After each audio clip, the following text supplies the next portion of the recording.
আপনি কি কখনো পৃথিবীর সবচেয়ে শক্তিশালী ক্রেনটি দেখেছেন? এটি কোনো সাধারণ মেশিন নয়, এটি ইঞ্জিনিয়ারিংয়ের আসল টাইটান। এর নাম লাইবার LR-13000 এবং এটি এতটাই শক্তিশালী যে এর ওজনই প্রায় 5000 টন, মানে প্রায় 700 হাতির মতো ভারী। কিন্তু আসল খেলা তো এখন শুরু।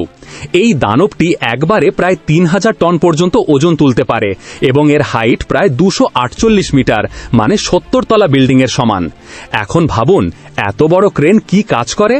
তাহলে শুনুন, এটি সেখানে কাজ করে যেখানে সাধারণ মেশিনগুলি হার মেনে নেয়, যেমন বড় বড় জাহাজ তোলা, উইন্ড টারবাইন বসানো, ভারী শিল্প মেশিন সেট করা, এবং এটি ব্যবহার করে বড় দেশগুলি যেমন জার্মানি, আমেরিকা এবং চীন। সহজ কথায়, যেখানে কাজ অসম্ভব মনে হয় সেখানে এই ক্রেনটির প্রবেশ। যদি এরকমই বিপজ্জনক এবং বুদ্ধিদীপ্ত তথ্য দেখতে চান তাহলে কমেন্টে জানান।